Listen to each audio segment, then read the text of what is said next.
No call, no message, no explanation. That's how it all began.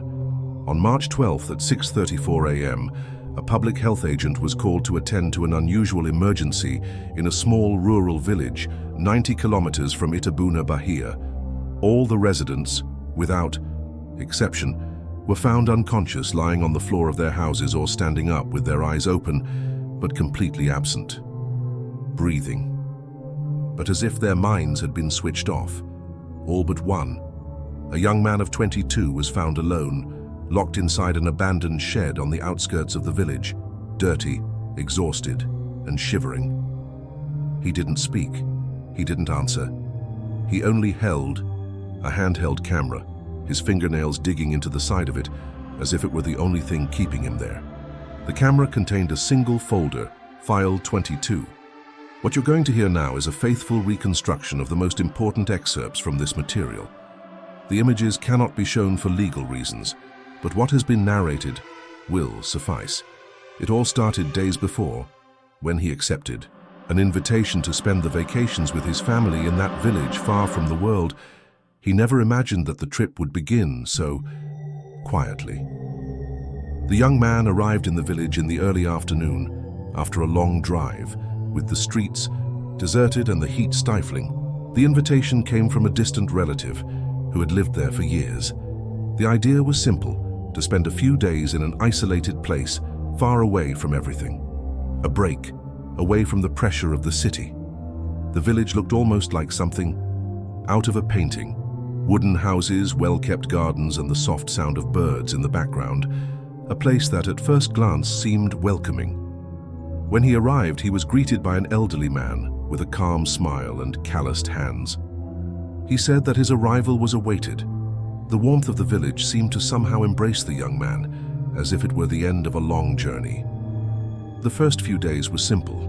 Walks around the village, conversations with the few residents who still walked the streets. Everyone, without exception, was polite and cordial, but there was something in the air, something he couldn't quite pinpoint. It was the feeling that time there wasn't passing. The clocks in the village were strangely synchronized, always showing the same time, even if he checked them several times throughout the day. And the most curious thing of all, nobody seemed to notice. Conversations, no matter how long, always returned to the same points, the same details. But at that moment, it all seemed to be just the charm of a remote village where things happened, slowly. Nothing could have prepared him for what he was about to discover. For the first few days, he didn't think much about the strange little details. The feeling that something was out of place was just a vague impression, something that quickly dissipated with each warm smile from the locals. But as the days went by, he began to notice the pattern. The streets were always empty. It was rare to see anyone apart from his host family, who always seemed to be busy with their daily chores. But what was most curious was the way the residents behaved, without haste, without urgency, as if the concept of time was something distant, irrelevant. One morning, while walking through the streets, he noticed something curious. An elderly man was sitting on a bench in the square reading a newspaper. But there was something wrong. The newspaper was folded in such a way that he couldn't see the news, only the cover. The strangest thing, however, was the fact that he wasn't actually reading. He was simply holding the paper, his gaze lost in the void, as if he was waiting for something or perhaps nothing. He approached, trying to strike up a conversation. The man looked at him, but without really seeing him. His gaze was vacant, distant, as if he was somewhere very far away. "Are you all right?" he asked, but the man didn't answer. After a few minutes, he got up and left, with the same slow pace, as if the conversation had never taken place. That's when the young man realized the villagers were somehow all moving at the same pace, as if there was no hurry at all, as if they were stuck in a cycle that never ended.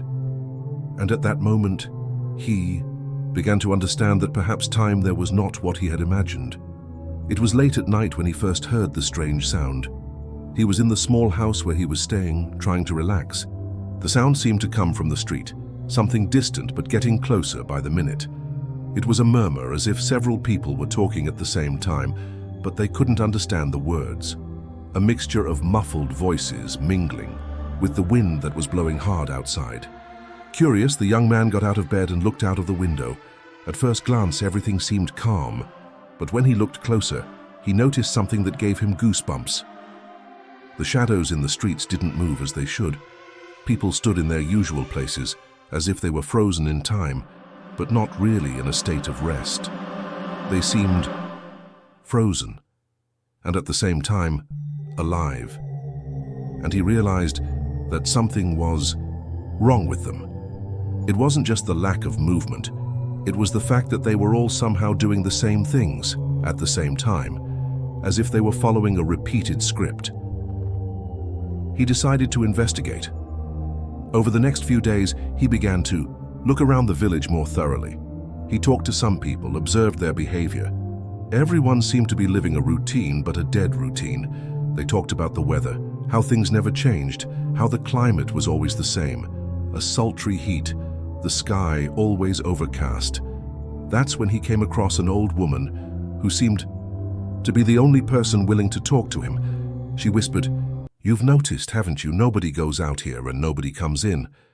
But you'll learn. You'll understand." He felt the fear begin to take hold of him. What did she mean by that? What was happening to the village? He didn't know, but he was about to find out.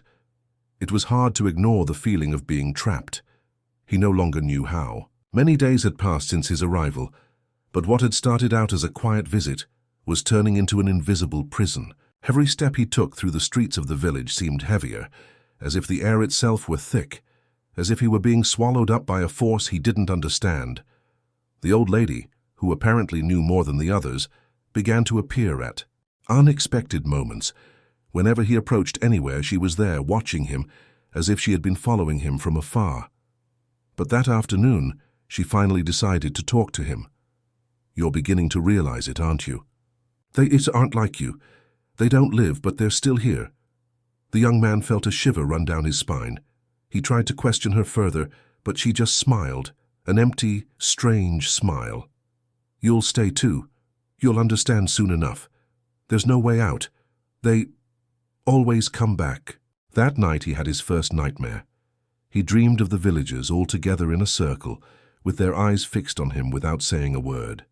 He woke up sweating, his heart pounding, but the sound of the lady's voice still echoed in his mind. As he went out into the street the next day, he was greeted by a strange man, someone he had never seen before. He seemed friendly, but something in his eyes made the young man feel uncomfortable. "You have nowhere else to go, boy. The village is already your home now. You will stay. You will learn." It was at that moment that the young man realized there was no turning back. The village had chosen him. The idea of running away became an obsession. He could no longer distinguish what was real and what wasn't.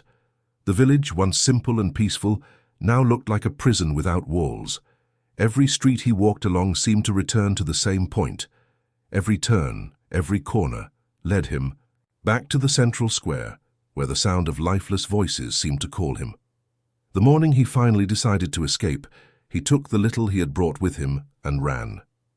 "Didn't know where I was going, just that I needed to get out." The road leading to the city was in front of him, a straight line that extended as far as his eyes could see. Freedom was there, just a few miles away. But the more he ran, the more it seemed that the road was pulling him back. He checked the distance, trying to calculate how far he had walked. When he looked back, what he saw made him stop immediately. The village, which before was behind a bend, now stood right in front of him, as if he had not come out of nowhere. He looked up at the sky, the same cloudy sky that never seemed to change. Fear took hold of him. He didn't understand how that was possible. He knew he had run much more than that, but the road wouldn't let him go. Trying again, he felt as if the ground under his feet were moving, as if he was being sucked into something. And then, at the most desperate moment, he looked around and saw the villagers, all there, with their empty faces and their slow steps, as if they were just waiting for him.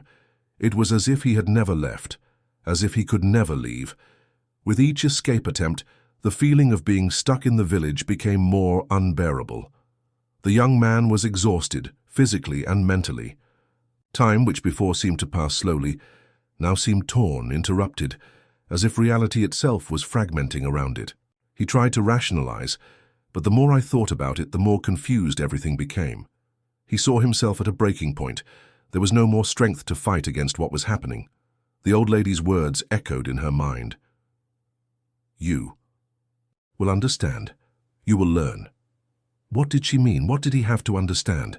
In a last desperate attempt, he went to the square where people gathered in their endless routines.